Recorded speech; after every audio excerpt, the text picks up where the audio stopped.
Hello and welcome to what I think is the first ELT chat video summary.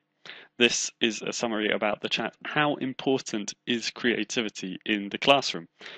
We held this chat on the 10th of the 10th, 2012, and it was inspired by two articles. One was written by Hugh Deller on his blog, which was called The Curse of Creativity. The other was written by Chaz Puglisi, I think, probably saying it completely incorrectly there. And it was called Let Creativity Flow in the Classroom. And he has, in fact, published a book on creativity in the classroom for Delta Publishing and was probably promoting that book on the Guardian website. It was a very interesting chat. I certainly found it very interesting, but was very chaotic.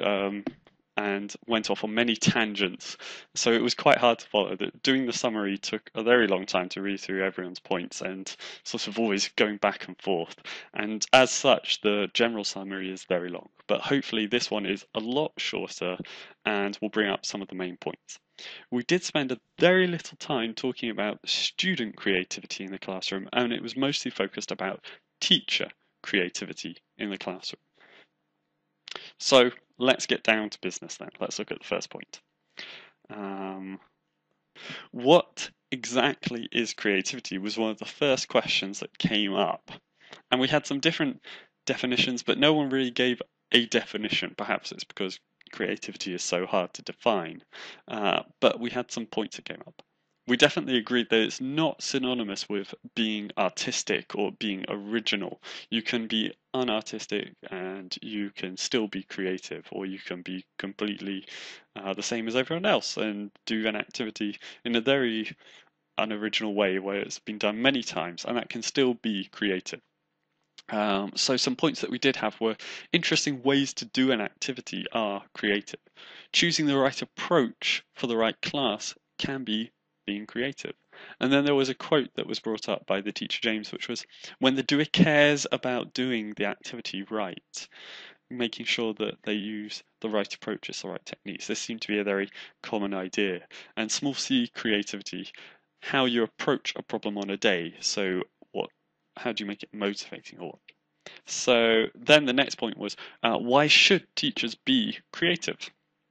And so we had some various points that were put forward, and two key quotes came out of this.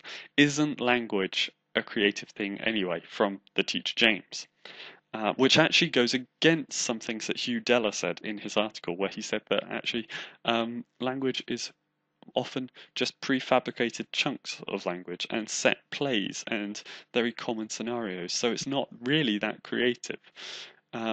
But then Antonia Claire brought up a point that was, without creativity, real learning is unlikely to happen. And this was a point that sort of brings to mind Bloom's taxonomy of learning, that creativity is right at the top there. So an interesting point there.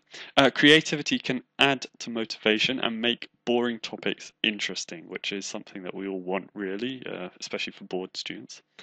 And teacher Philly brought up the point that it helped him to deal with his censored coursebooks in Saudi Arabia to make them more interesting.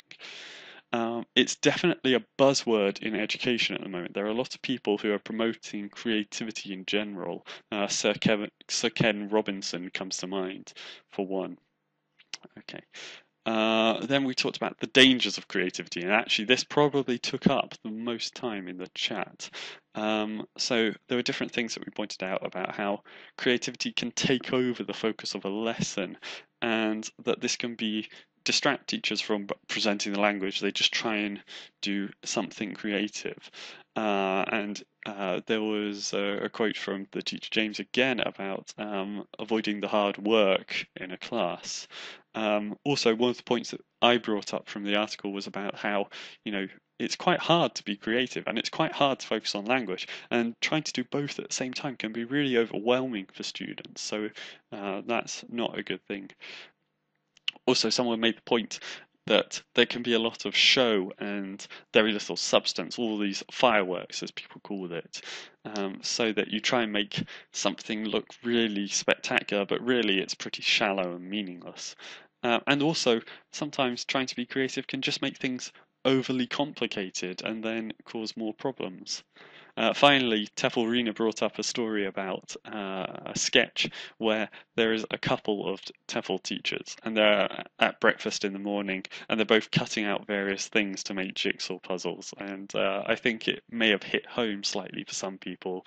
So there was some it seemed like nervous laughter across Twitter. Okay, the final point we had was about the idea of principled creativity, which is a trademark term belonging to Teflrina now.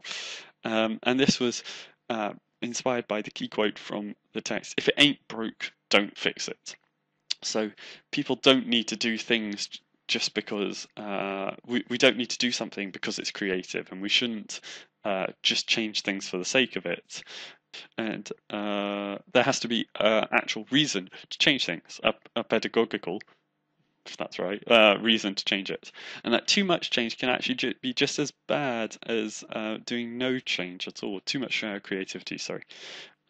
Constraints are also something that can actually help spark creativity. If you look at poetry and forms there, then there are some forms which are very constraining, like haikus, and yet these can lead to a lot of creativity. So that is basically the main bulk of the talk. Everyone sort of seemed to agree that there has to be a reason to change things, and you shouldn't change things too much. So I think that there definitely is possibility to have a second chat about student creativity. So without further ado, I'd like to say thank you for everyone who joined in the chat, and I hope to see you at the next one. Okay, I hope you've liked this format as well, of doing a video summary. Okay, bye.